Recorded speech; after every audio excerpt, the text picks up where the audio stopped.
Hi, this is Mike Schmitz, and welcome to another edition of Screencasts Online. This week, we'll be taking a look at iReal Pro, an iOS and Mac-based utility to help musicians of all levels master their art.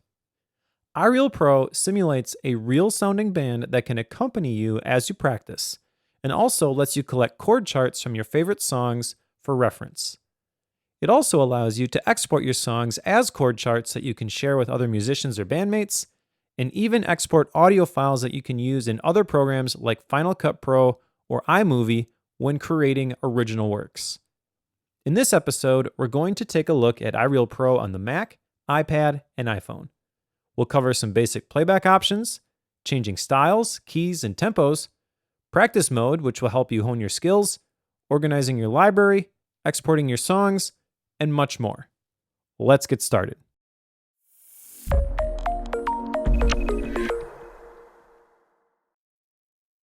The main iReal interface on the Mac is broken into three different sections. On the left, you have the sidebar, which shows your library and any playlists that you have.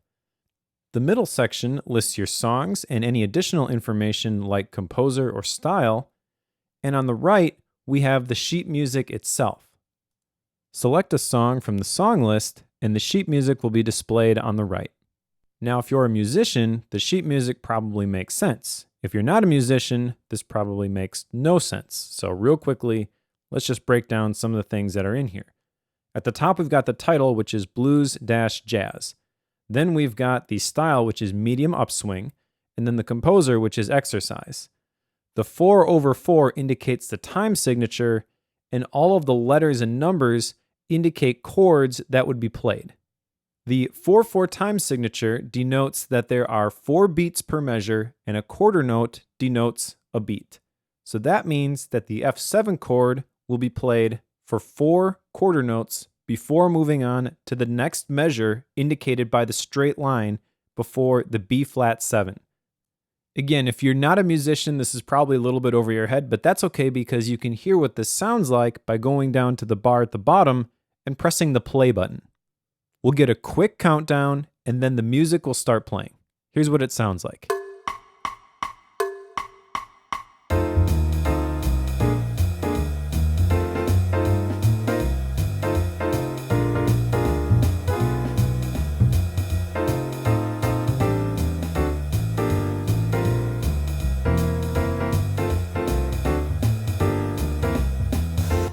All right, so there's what our blues-jazz song sounds like. And you may have noticed that iReal makes it easy for us to play along with this as a musician when practicing because it's going to give us a yellow block behind the chord that's currently being played. As we progress through the song, that yellow block is going to move to show us which chord we should be playing. And as you could hear, there are a bunch of backing instruments which make it simulate us playing along with a live band. So this makes iReal a great practice tool, but there's some other really cool things that we can do with this. First, that's just a quick preview of one of this week's Apple-related tutorials from Screencasts Online. Screencasts Online is your premium source of Apple-related video tutorials. All of our members get access to brand new, up-to-date tutorials each week, as well as unlimited access to our entire video archive full of Mac and iOS related tutorials. You can stream and download all of our videos on your Mac, iPad and iPhone, and even your Apple TV using the members-only Screencasts Online Apple TV app. Membership also includes a complimentary subscription to the digital Screencasts Online monthly magazine, published each month and packed with videos, articles, reviews, as well as hints and tips covering all aspects of the Mac, iPad, iPhone, and all of the other fantastic Apple products. So, if you're ready to start getting the most out of your Apple devices, visit screencastsonline.com today and become a Screencasts Online member.